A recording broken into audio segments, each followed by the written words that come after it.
Lucy, thank you very much. Good afternoon, everyone. Thank you for staying behind for health part of the session. Always reassuring. When Ken first rang me about this, it was quite an interesting discussion because we were sort of looking at how we could reflect on health service resilience. And I said, well, instead of reflecting on where we've come from, one of the things that we're looking at and keen to try and understand is how we can move towards sustainable resilience. And that was sort of started the conversation and then sort of ultimately ended up in being stood here. I'm also pleased to say that Professor Keith Willett's in the audience as well, and work very closely with Keith as the National Trauma Lead at the Department of Health, but Head of Acute Care in the Commissioning Board. And I think it's what I'm trying to do now is sort of give you an idea of how clinically and managerially the NHS needs to become resilient as we go forward. So I'm very much looking ahead rather than reflecting back. Just one other thing, obviously there's lots of change going on in the NHS, not necessarily dwelling on it too much. I'll just put it into context. I found some old civil defence notes from the early 80s, a good few months ago, hand typed on the old typewriter bit, so you'll get a bit of a feel for what they look like. Really big, the old Civil Advisors book that used to be out, big Boy Scout book.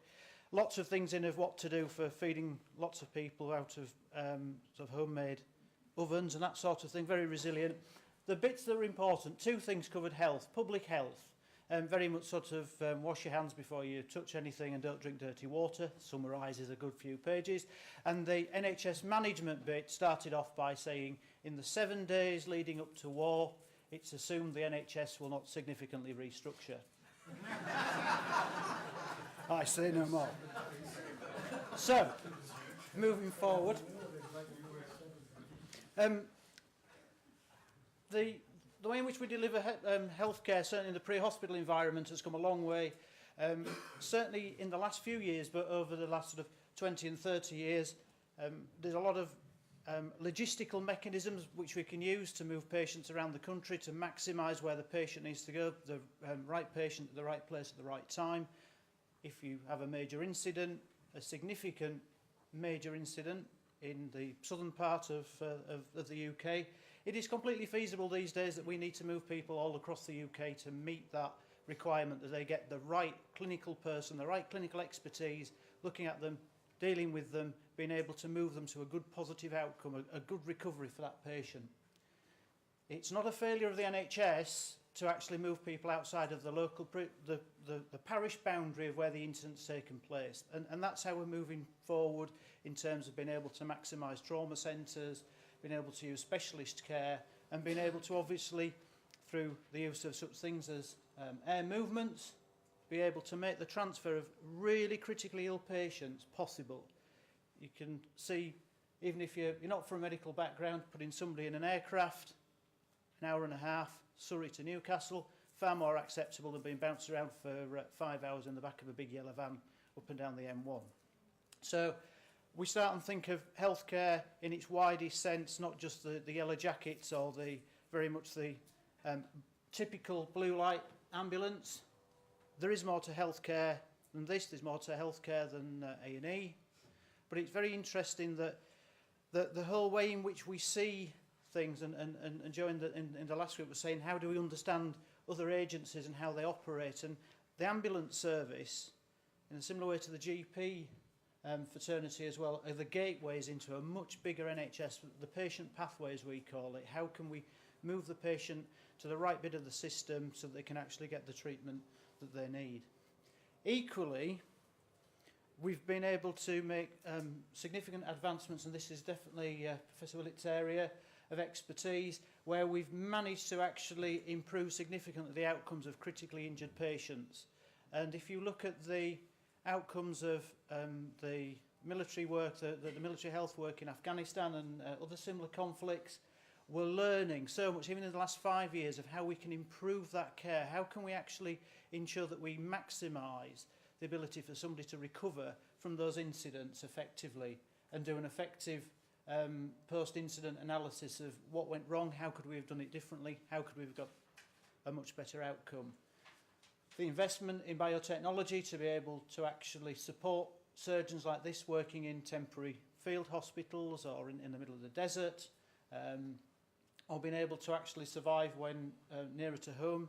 You lose the infrastructure that you're used to because it floods, or you've had major power outages, that sort of thing.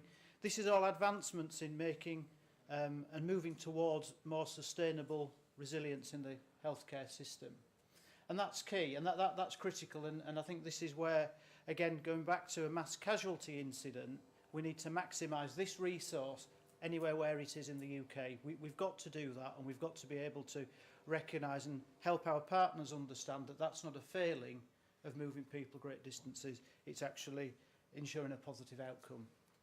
But what does that mean going forward? Well, and there's probably a couple of hospital trust emergency planners in the audience. You can draw a boundary around a hospital.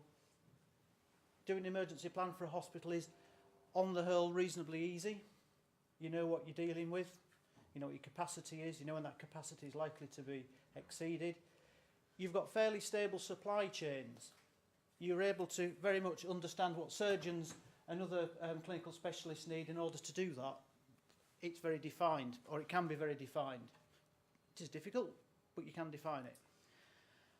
If you look at what the NHS Sustainable Development Unit have done of where healthcare will be in 30 years' time, the move towards more care within the primary care setting and social care at home, the change in population and demographics where you have an older population, much more complex, chronic underlying conditions that are being treated and looked after in their home environment, means that as we go forward, we're not just looking at resilience of an ambulance service, of a hospital, but of a community. And now you can see how it's very difficult to put a piece of red and white tape round what is then the thing that needs to be made resilient from a health perspective. Because in any one street that floods, you're going to have 2 or 3 people who have got complex clinical needs, complex medical needs, home dialysis, home oxygen, in the future telemedicine, all this which is helping them carry on living a full and active, within parameters, a full and active life, but with fairly complex support needs. Telemedicine is a good example. If we end up starting to lose the telephone infrastructure and the power infrastructure, what happens to that patient? Where are those patients? How do we get to those patients when we've got 2 in that street, 4 in that street, 5 out in that community over there? You can start and see that the old adage of run a bit of bomb tape around it, what are we looking at, what are we dealing with, how do we sort it, starts to become very, very complex. Another issue is how do we end up helping our partners understand that this is what we're needing to deal with in terms of the wider face of healthcare. And an interesting, appreciate it was a Cabinet Office event, but when we've had mainly fuel disruption or potential for fuel disruption incidents, it's been very frustrating leading the national response to that, to have to turn up at a cross-government meeting and sit there on the agenda, it says ambulance update. And we've turned around and gone, we are not reporting on ambulances and how much fuel they've got. They're a yellow box, they're an emergency service, and on the whole, I'm not that worried about the ambulance service getting fuel, A, because we paid for them to have a load of bunkering after we had the first incident and realised they didn't have any, and 2, they work very closely with the partners. As colleagues in the previous presentation said, they work together, they're able to share resources a lot quicker. My concern is losing primary care.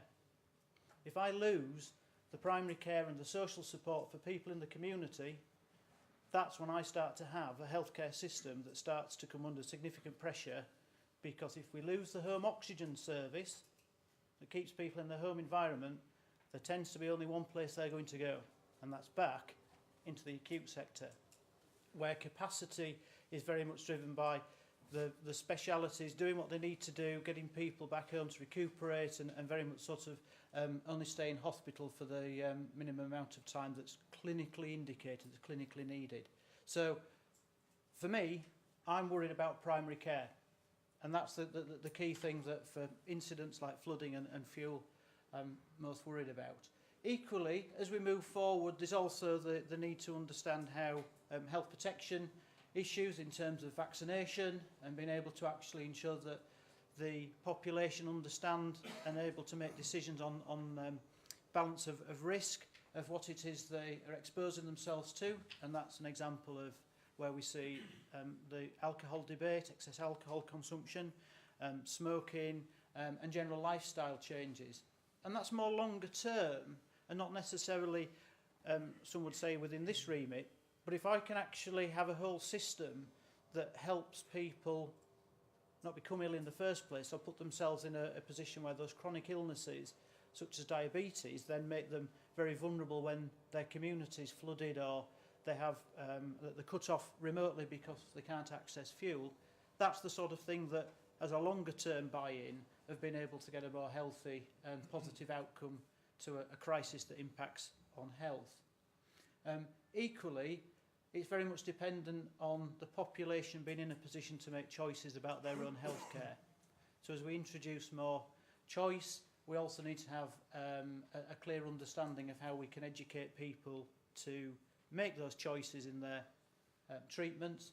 But why can't we help them understand what they need to do to make themselves resilient, so that if they do have to leave the house, they know to take the medication, they know how to deal with their condition, they're able to actually understand what it is they can do to help themselves as well, rather than suddenly feel I'm bereft because I'm away from my tablets, my home environment, my care package, all those sort of things. And that's the sort of stuff that we need to work on going forward. And key to that in the community is going to be the GPs, who are really the one of the other main principal gateways, like started off with the ambulance service, of being able to be the first point of contact with the patient to actually say, okay, what is it that I need to start and think about and make those choices. But if you go back to the Sustainable Development Map, and if you just Google NHS Sustainable Development Unit, lots of information there that is really, really useful to understand trends and future outcomes of care patterns and how we'll access healthcare. There's the whole thing about in years to come, why? Well, I'll use a 999 example. How come today we still ring up in a very clumsy, old-fashioned fashion, speak to somebody in a control room? Okay, we've got a mobile phone, that means we can be anywhere, but we describe to them what we're seeing. Yet our phones have got the ability to capture video and stills. Why is it in this day and age we can't use that technology that BBC and Sky and all the others use to their advantage very, very effectively as an emergency service in a healthcare environment? Why can't we have something that you're able to send to people to go, click, that's what's happening in front of me, this is what I'm dealing with?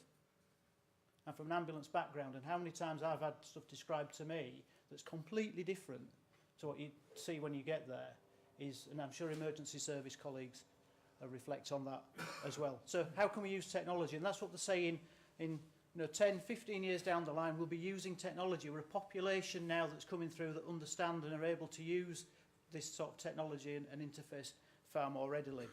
How do we end up having resilient healthcare when we're dependent on that, but equally we're fragile if we lose that infrastructure? So again, how do you end up dealing with that if you can't put a piece of tape around it and go, that's my problem, that's what I need to deal with? So, finally, from rabbiting on, I think that the key thing here is a couple of quick points. There's more to healthcare than blue light ambulances and A&E front doors. We've got to recognise that for a number of reasons, the way in which we deliver clinical care and very complex trauma care has to be able to provide the best for that patient so they get the right treatment at the right time in the right location. And that means we're going to move people around the country. We're going to move them effectively because we've got that ability to do it.